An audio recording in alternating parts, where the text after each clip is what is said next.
আলাইকুম এন্ড শুভ নববর্ষ। ইউনিভার্সিটিতে থাকা অবস্থায় নিয়মিতভাবে নববর্ষ উদযাপন করা হতো, কারণ ইউনিভার্সিটি থেকেই কর্তৃপক্ষ থেকেই আর কি নববর্ষ উদযাপন করতো। কিন্তু যখন থেকে আমি সংসার জীবনে প্রবেশ করেছি তখন থেকে এই নববর্ষ আর উদযাপন করা হয়ে ওঠেনি, যেহেতু রমজান মাস ছিল। তবে কখনোই না পান্তা ইলিশটা খাওয়া হয়নি। আমি সকালবেলা একটুখানি ডেকোরেশনের জন্য আমার যে মাটির কয়েকটা পাতিল আছে সেগুলোই বের করেছিলাম। আর এটা না একটা দইয়ের পাতিল, দইটা আর কি এরকম পাতিলে এসেছিল, খুব সুন্দর ছিল, তো আমি উঠিয়ে রেখেছিলাম। তুহিন বলেছিল আলু ভর্তা খাবে, সেজন্য সকালবেলা ঘুম থেকে উঠে আমি প্রথমে আলুটা সিদ্ধ দিয়ে দিয়েছিলাম। তারপর বসে এই আলুটা আমি ছিলতেছিলাম। নববর্ষটা না আসলে বাঙালির এক ভীষণভাবে আর কি রক্তের সাথে মিশে আছে।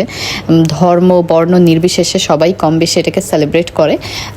ছোটবেলায় আর কি আমিও এটা নিয়ে খুব আগ্রহী থাকতাম, কিন্তু যখন থেকে ইউনিভার্সিটিতে উঠেছি তখন এটার সাথে একদম সম্পৃক্ত হওয়ার যে একটা সুযোগ, সেই সুযোগটা আমি পেয়েছি।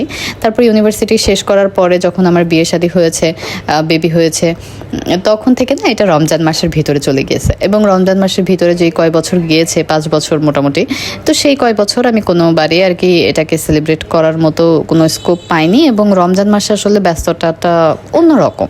এই সময়টা আসলে অন্য কোনো উৎসব না গায়ে লাগে না। এই সময় আসলে রমজান, ঈদ, এই দুইটাই আর কি সব থেকে বেশি। তো আমরা হচ্ছে বেশি কিছু আয়োজনও আমি করতে পারিনি, যেহেতু আমি বাসায় একা মানুষ এবং আমার বাসায় আসলে বেবি আছে। সকালবেলা উঠে না ওই যে শুটকি ভর্তা, বেগুন ভর্তা, হাবিজাবি আরও যা কিছু আছে সেটা করার মতো সুযোগ পাইনি। যতটুকু একা হাতে করতে পেরেছিলাম ততটুকু করেছিলাম। প্লিজ এটাকে আবার জাজ করবেন না যে এই সামান্য খাবার, এটাকে আবার ভিডিও করার কি আছে, দেখানোর কি আছে, যে কমেন্টগুলো অনেকেই দেখি করে। তো এটা আসলে যার যার ব্যক্তিগত ব্যাপার, যার যার সামর্থ্যেরও ব্যাপার। আমার সামর্থ্যে যতটুকু কুলিয়েছে আমি ততটুকু করেছি। নিশ্চয়ই আমার সামর্থ্যে যদি আরও বেশি কুলাতো তাহলে আমি বেশি করতাম, যেহেতু আমি মধ্যবিত্ত। সবার কি আর ইলিশ মাছ খাওয়ার মতো সামর্থ্য আছে বলেন তো? গরুর মাংসের থেকেও এখন কিন্তু ইলিশ মাছের দামটা বেশি। তো সেই ইলিশ মাছকে চাইলেও আমরা যে সে খাইতে পারবো। আর একটা পরিবারে যদি 5 জন সদস্য থাকে, একটা ইলিশ মাছ থেকে যেই মাছের পেটি, মাথা, লেজ বের হয়, এটা 2 বেলা করে যদি এক পিস করে খায়, 2 বেলা 10 পিস, এই মানে বড় একদম পর্যাপ্ত পরিমাণে মাছ, এটা কি খাওয়া সম্ভব? সেখানে হচ্ছে প্রায় 2000-এর মতো দাম পড়ে যায়। তো এটা আসলে এক প্রকার বিলাসিতার পর্যায়ে পড়ে যায়, এবং বিলাসিতাটা ধনীদের জন্য, নিম্নবিত্ত বা মধ্যবিত্তদের জন্য না। এবং আমি হচ্ছে মধ্যবিত্ত, আমি নিম্নবিত্ত পর্যায়ে ছিলাম, এখন মোটামুটি আর কি আমি খাওয়া দাবার ঠিকঠাক মতো পাই। সো আমি নিজেকে মধ্যবিত্ত পর্যায়ে রেখেছি। এদিকে আপনাদের সাথে কথা বলতে বলতে আমি আলু ভর্তাটা কিন্তু শেষ করে ফেলেছি। এই আলু ভর্তাটাও আমার বাসায় না খুব রেয়ার বানানো হয়, কারণ যেহেতু আমার অ্যাসিডিটির একটা প্রবলেম আছে, সেহেতু আমি এই আলু ভর্তাটা একটু অ্যাভয়েড করি, কারণ আলু ভর্তা খেলে আমার খুব প্রবলেম হয়ে যায়। আর একটা খেলে প্রবলেম হয়, সেটা হচ্ছে মসুরের ডাল। মসুরের ডাল খেলে মানে আমার মনে হয় যেন জানটাই বের হয়ে যাবে। সো আমি মসুরের ডালটা খাই না। অ্যান্ড আমি এখানে ফিশ ফ্রাই করছিলাম। আচ্ছা, অনেকেই না এটাকে হচ্ছে ইলিশ মনে করেছেন, বাট এটা কিন্তু ইলিশ না, বেবি ইলিশও না।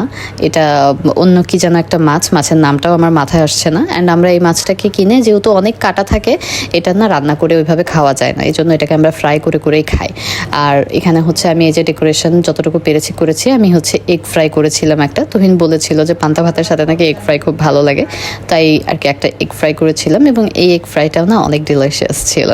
দেন আমি ফাইনালি বসে পড়েছি খাওয়া দাওয়ার উদ্দেশ্যে। এখানে কিন্তু আমি আমার একার ভিডিওই করছি, কারণ তুহিন এই টাইমে ঘুমিয়েছিল এবং তার আগে আমাকে ভিডিওটা কমপ্লিট করতে হতো, বিকজ আরও অনেক প্ল্যানিং ছিল। দুপুরে অনেক ভালো রান্নাবান্না করব, শাড়ি পরবো একটু ভেবেছিলাম, বাইরে একটুখানি ঘুরতে যাব, আমাদের বাসার পাশে এক জায়গায় মেলা বসে, সেখানে যাব। কিন্তু আসলে আমার নসিবে সব কিছু ছিল না। তুহিন আমার সাথে আর কি একটু গ্যাঞ্জাম বাঁধিয়ে দেয়। তো সে যখন আমার সাথে বাঁধাইতে আসছে, তখন আমি কি থেমে থাকবো নাকি? আমিও বাঁধাই দিছি।